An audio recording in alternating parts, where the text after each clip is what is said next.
Bien, en este programa le damos la bienvenida a nuestro invitado, que es el concejal Osvaldo Miatelo. Muchísimas gracias por estar. No, al contrario, gracias a ustedes. Buenas tardes. Bueno, un poco para referirnos a este tema que está en agenda en lo periodístico, ¿no? Que es el transporte urbano de pasajeros, que ya de hace muchos años se viene discutiendo tarifa, mejoramiento de los servicios y demás, y siempre se termina solucionando solamente el tema tarifa. No sé si coincide con esto. Sí, creo que en realidad, si uno quiere analizar el transporte en su conjunto, las dos cosas son inescindibles, y la calidad del servicio y la tarifa son inescindibles. Lamentablemente, quizás en algún punto están atadas, porque obviamente para tener una buena calidad del servicio uno tiene que tener recursos suficientes. Y me da la impresión que hoy la discusión está planteada en esos parámetros. Por un lado, no solamente por el transporte, sino también por el tema del tránsito en Rosario, nosotros necesitamos imperiosamente mejorar el transporte. La verdad que no se puede desalentar el uso de automóviles particulares o la moto si paralelamente no se mejora el transporte. Y la mejora hoy no es una cuestión abstracta, tiene dos cosas muy concretas: mejorar frecuencia y mejorar confort. Nosotros necesitamos mejorar la frecuencia de forma urgente, porque incluso cuando uno analiza la cifra del transporte, hay muchos millones de kilómetros al año menos recorridos que años atrás. Eso quiere decir que los colectivos andan menos. Claro. Porque a la misma cantidad de colectivos, menos kilómetros recorridos, quiere decir que andan menos. Eso es menor frecuencia. Osvaldo, yo como empresario de transporte te digo, sí, yo te voy a dar mayor frecuencia, mejor confort, pero dame una cifra del boleto más o menos que yo pueda cubrir esos gastos. Exacto, y ahí vamos a la otra parte, claro. al otro problema. Te termino lo de la mejora. El confort también tiene una cosa muy concreta. Ahora que estamos en pleno verano, no puede haber vehículos sin aire acondicionado. Sí, la mayoría no lo tiene. Lo tiene, pero no lo ponen tampoco. Pero bueno, yendo a la otra parte de la pregunta. Efectivamente, para eso se necesitan recursos. Ahora, lo que yo disiento es que necesariamente esos recursos tienen que ser de tarifa. No creo que sea así. No solamente aquí, sino en todas partes del mundo, cada vez es mayor el financiamiento del sistema desde otros sitios. Fíjate vos, si hoy nosotros sacáramos todos los subsidios, el boleto tendría que estar alrededor de 7,50 pesos. Es decir, absolutamente impagable e inaccesible. Hay un esfuerzo fuerte del gobierno nacional, estamos en 300 millones de pesos al año, de lo que el gobierno nacional financia el boleto. Eso estamos hablando, para que nos ubiquemos, 3,20 pesos por boleto más o menos, de subsidios nacionales. Hay un subsidio menor del municipio, a través del fondo compensador muy reducido, y a través de subsidio directo a la mixta y a la Centur. Y hay una ausencia notoria de la provincia. Entonces, la discusión que yo planteo es, primero, que la provincia debe incorporarse al tema, porque en Rosario y el Gran Rosario se mueve el 40% de la población de la provincia, entonces la provincia no puede estar ajena a eso.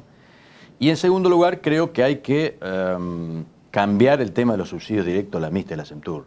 En el presupuesto 2014, que entró ahora, se estipulan 80 millones de pesos para ambas empresas. Eso prácticamente torna un dibujo el estudio de costo, porque ese dinero no entra en el estudio de costo ni entra en el fondo compensador y va directo a las empresas. Con lo cual distorsiona totalmente el estudio de costo y hace que la disparidad entre empresas sea muy evidente. Entonces, me parece que eso hay que corregirlo, hay que incorporarlo al estudio de costo, y eso achica la brecha. Si después hay que compensar con algo más de tarifa, bueno, uno puede estar dispuesto a verlo, pero me parece que hay que hacer un esfuerzo para ver alternativas de financiamiento de otro lado. Cuando habla de la provincia, ¿esto seguiría que la provincia fije algún impuesto o de alguna manera pueda subsidiar parte de lo que es el transporte en la ciudad de Rosario? Sí, yo propuse concretamente, pero pueden ser otras medidas. Propuse en un proyecto que ingresó la semana pasada, retomar un viejo proyecto del diputado Rubeo, que asignaba el 5% de impuestos a sellos directamente al fondo compensador. Eso es una suma interesante que achica la brecha. Y a su vez propongo que el 10% de la patente que hoy se queda a la provincia se coparticipe y vaya también destinado al fondo compensador. Son dos medidas, pueden ser otras. Sí, pero me parece que hay que poner un poco la cabeza en eso y buscar alguna alternativa. Hay una propuesta, creo que de Bukasovich, de la publicidad que se coloca en los colectivos, que vaya directamente a las empresas, a los empresarios, ¿no? Y con eso también poder cubrir un poco el desfasaje que existe en la tarifa. Sí, De acuerdo, todo lo que sume, de todas maneras quiero decirte, eso es muy poco. Nosotros, para que nos demos una idea de la dimensión del problema, el sistema hoy necesita 120 millones de pesos al año, extra. De lo que hoy se está moviendo, tenemos un déficit, digamos, de 120 millones de pesos. Entonces, las propuestas, todas sirven, pero hay que tratar de cuantificarlas para saber si el impacto es real o no, porque si no vamos a terminar haciendo una ensalada de aportes y después el aumento va a ser fuerte. Yo creo que hay que hacer aportes reales de manera de compensar y que la diferencia esa de $1 que se dice o de 80 centavos se reduzca lo más posible y que el aumento no impacte tanto en el bolsillo de la gente, que es lo que uno procura. Hasta ahí está claro, necesitamos mejorar o que la provincia colabore con el Fondo Compensador para disminuir el impacto hacia el aumento. Pero vos hablabas del tránsito en general, es decir, estamos muy lejos de poder mejorar el tránsito en la ciudad de Rosario. Fíjate vos, primero conseguir la plata para subsidiar al transporte, a partir de ahí exigir a los empresarios que mejoren el servicio en cuanto a frecuencia y confort, y recién ahí empezar a estudiar de qué manera la gente puede optar por un servicio público dentro de todo confort, para estar conforme, para que deje sus autos y no tener el caos que existe en la ciudad a cualquier hora ahora, porque te hablaba hora pico de cualquier hora. Sí, y te diría, no solo a cualquier hora, sino no tan solo en el microcentro. En realidad se ha tornado complicado transitar en muchas zonas. En todos lados, sí. Pero yo digo que como en muchos de estos temas que son complejos, no hay una sola medida. Pero si yo tuviera que empezar por algo, empiezo por ahí. Porque mejorado el transporte y teniendo una buena oferta de transporte público, uno puede tomar medidas más duras de restricción de ingreso al microcentro. Pero si no es así, yo particularmente me niego, porque el microcentro rosarino, a diferencia de microcentros de otras ciudades que son capitales de provincia, además que son bancarias y administrativas, el microcentro nuestro es comercial. Hay miles de trabajadores que se desempeñan en los comercios de Rosario, hay miles de comercios que viven de la gente. Entonces, si nosotros restringimos los ingresos y no tenemos los mecanismos para traerlo en transporte público, en realidad vamos a estar matando esa actividad. Claro, sí. Entonces, yo digo que cualquier medida de restricción que uno puede pensar, no hay nada nuevo, ya se han tirado varias variantes, de patente par e impar un día y otro día, restricción en determinada zona. Cualquier medida, primero tenemos que tener una buena oferta de transporte público. Después también tenemos que tener cochera subterránea, cochera en altura. Es decir, todo lo que se ha propuesto es todo más o menos correcto. El problema, o los problemas son dos. Primero, que no se hace nada. Es decir, el tema de cochera subterránea lo estamos hablando de hace años. Sí. Y la verdad que no veo voluntad real del Ejecutivo Municipal de avanzar en este tema.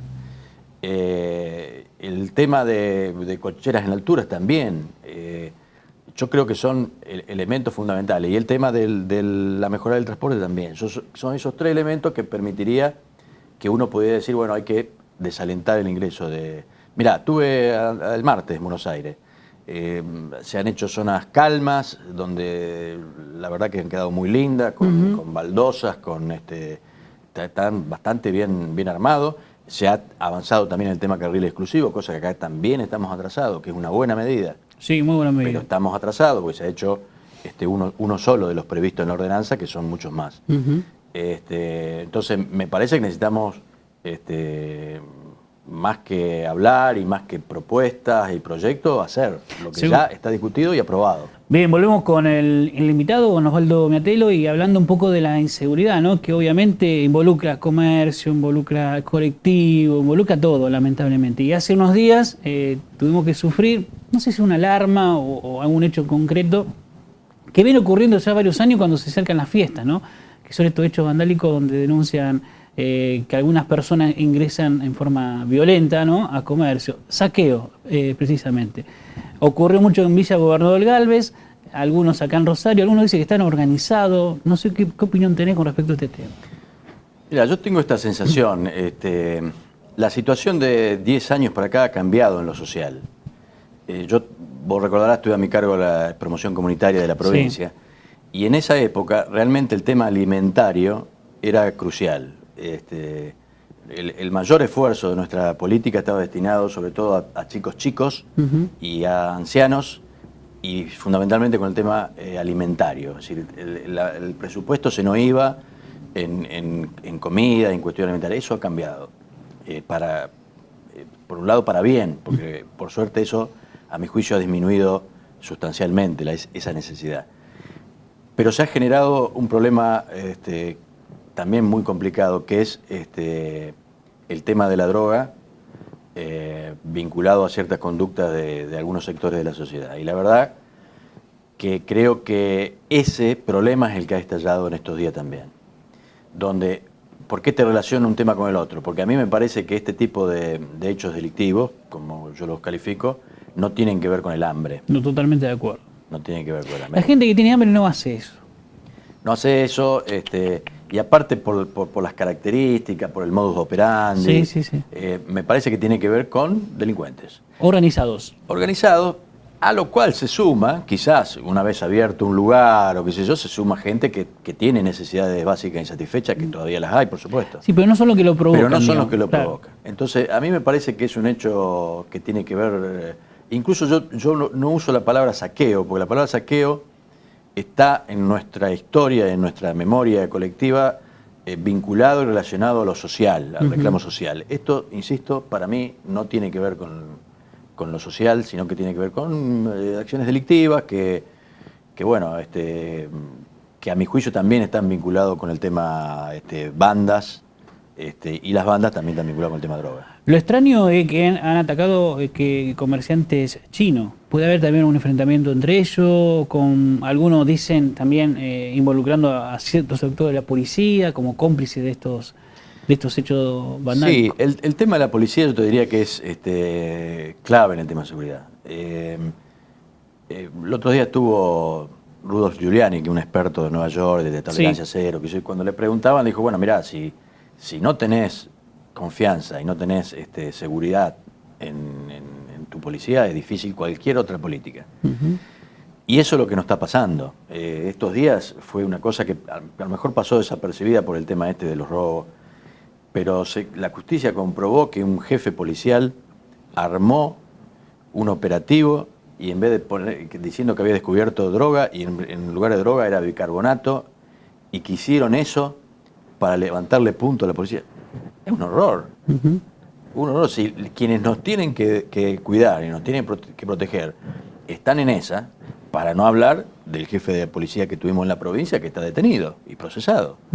Entonces, si quienes tienen que implementar la política de seguridad están en esa situación, la verdad que se hace difícil.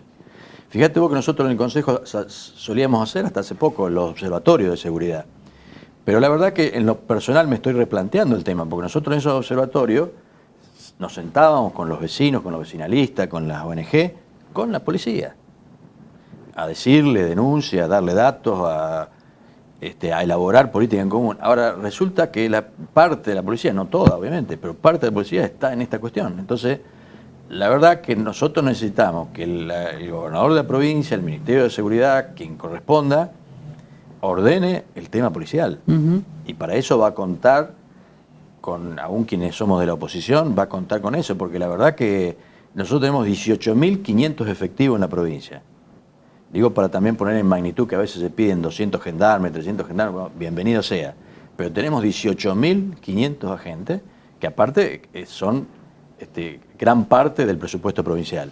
Ahora, si esos 18.500 no están conducidos, estamos complicados. Ahora, Waldo, la persona que está a cargo de las cámaras, que brinda, digamos, la información a la policía de cualquier delito, defiende a un delincuente. Es decir, ¿cómo un ciudadano común cómo puede pensar, ¿no? Si, a ver, no estará informando. Es lo que denuncia tu colega Diego Giuliano, ¿no? Sí, y 15 días antes, 20, yo había hecho un pedido de informe porque se había robado el banco francés al frente de la Plaza San Martín, y curiosamente todas las cámaras de seguridad de la zona no funcionaban a esa hora. Claro.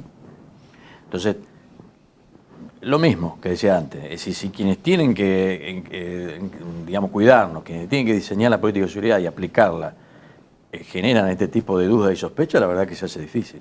Por último, volviendo al tema de estos, que uno lo llama saqueo, le llamás robo, ¿se habló en el Consejo Municipal? ¿Se hizo algún planteo? ¿Se va a actuar de alguna manera? Mira, lo que nosotros hicimos, en mi carácter de presidente de la Comisión de Seguridad personalmente, y me consta también la vicepresidenta Norma López y otros concejales, tomar contacto en mi caso con Rouhani, que es el secretario de Seguridad Comunitaria, y otros concejales con otros, y ponernos a disposición.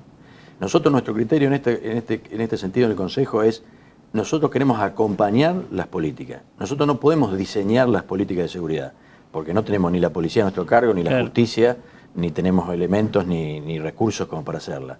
Lo que podemos sí es ser nexo entre las autoridades de seguridad y la población, porque la población recurre a nosotros. Pero el diseño y la aplicación de las políticas nos las tienen que decir quienes tienen la responsabilidad constitucional de otorgarnos seguridad, que es el gobierno provincial a través del Ministerio de Seguridad. Por lo cual lo que hicimos, que creo que es lo más conveniente, es ponernos a su disposición, transmitir a la gente de nuestros sectores políticos calma, que no se prendan en ninguna de estas maniobras extrañas, que al contrario ayuden a dejarlos aislados de estos sujetos, y creo que es la mejor forma de colaborar y no tanto hacer discursos en el recinto. Seguramente. Nos vamos a meter en el Consejo Municipal para hablar, porque dentro de pocos días se eligen autoridades, asumen los nuevos concejales, y un poco también tu futuro ahí dentro del Consejo Municipal. ¿Cómo no? Seguimos, vamos a una pausa y luego sí continuamos con el concejal Osvaldo Miatelo, hablando de todo un poco, ¿no? De lo que le interesa. Bien, y nos metemos en la vida política del Consejo Municipal. Dentro de unos días se van a elegir nuevas autoridades. ¿Va a ser Samarini nuevamente el presidente del Consejo? Está por verse. Yo creo que mi criterio, que comparto con algunos compañeros, es que dado el resultado electoral que digamos, mostró una realidad muy atomizada, ninguno llegamos al 30%, de manera que no hay mayorías, es necesario buscar consensos. Estamos en la búsqueda de esos consensos. Nuestro criterio en ese marco es tratar de respetar el orden de los resultados electorales. Es decir, que el primer lugar es del Frente Progresista, el segundo nuestro, del justicialismo, digamos, en su amplio espectro, y el tercero es del PRO. Me parece que ese es el alineamiento que dejó el resultado electoral, como un ordenador de la búsqueda de acuerdos, porque la verdad que, insisto, hay que buscar acuerdos, porque hay muchos bloques. El resultado electoral para oficialismo, a mi juicio, fue muy malo, porque sacó el 28% de los votos. Sí. Pero a su vez, el 72% restante no se lo llevó uno, sino que quedó muy fraccionado. Claro. De manera que tampoco tenemos una alternativa que, digamos, superadora a eso, que no sea en el marco de buscar acuerdos que contengan la mayor cantidad posible, que diseñen, más allá de las personas, una política dentro del Consejo por todo el año, que tengamos un lineamiento político entre todo el año. Y bueno, en eso estamos de acá al 9, que va a ser la preparatoria donde se van a elegir las autoridades del Consejo. Yo siempre digo que la gestión Samarini fue muy buena en estos 8 años, con errores, obviamente, ¿no? El que trabaja, ejecuta, siempre comete errores, pero me da la sensación que él supo en su momento defender y cuidar la imagen del Consejo en algunas oportunidades donde no la pasaron bien. Recuerdo cuando los estudiantes incendiaron la puerta de entrada que está en la esquina, y bueno, algunos otros hechos que Samarini lo supo manejar de una manera muy correcta, y aparte, por lo que dicen todo, y calculo que vos también, es un tipo que tiene diálogos con todo, tiene consenso, digamos, y puede charlar y digamos, no negociar, sino, sí, negociar, ¿no? Ciertas cuestiones con todos los bloques. Sí, yo creo que Samarini tiene una gran virtud. No es un empleado del Ejecutivo. Exactamente. Es decir, él entiende que más allá de su pertenencia política, que obviamente él es socialista, más allá de su pertenencia política, él es presidente de un cuerpo colegiado y tiene que representar a todos. Y creo que en ese sentido se ha manejado razonablemente bien. Digamos, nunca nosotros lo visualizamos a él como un delegado del Ejecutivo en el Consejo, sino con alguien que tenía pensamiento propio. En ese sentido, creo que en ese panorama que yo te marcaba antes de atomización, de búsqueda de consenso, es una de las personas más que más razonablemente puede pretender ocupar el lugar de la presidencia. Osvaldo, a vos te quedan 2 años más de gestión en el Consejo Municipal. Había estado en un bloque junto con Diego Giuliano. Bueno, Diego decidió pasarse o hacer una alianza con el PRO. Bueno, vas a quedar con un solo bloque. Sí, pero en realidad funcionando en lo que llamamos interbloque, con claro, el Partido del Progreso Social del doctor Caballero, con el Frente para la Victoria, de manera de tener un interbloque de 6 o 7, depende cómo terminemos de acá el 10 de diciembre, con 6 o 7 miembros, de modo de tener también peso y poder tomar decisiones importantes dentro del Consejo. Las comisiones, obviamente va a haber cambios. ¿Te gustaría continuar en la que estás al frente, digamos, seguridad? Sí, la verdad que seguridad es una situación, por las cosas que te decía antes de no tener tanta decisión sobre la política efectiva, es una comisión complicada en eso, pero bueno, la verdad que me siento cómodo y si se dan las circunstancias seguramente seguiré allí. Y después las otras dos que yo ocupo, que es salud y servicios públicos. En servicios públicos creo que tengo que seguir también porque soy representante del ente, claro. Y en salud veremos, porque hay que ver también si los nuevos concejales quieren estar en esas comisiones, habrá que charlarlo. Osvaldo, la peor campaña de Bianchi en Boca. Sabemos que sos hincha de Boca, se esperaba mucho más del equipo más dirigido por Bianchi, que le ha dado muy buenos resultados, pero sin embargo no le ha pegado. Sí, yo hace rato que sostengo que el problema de Boca es dirigencial. Totalmente.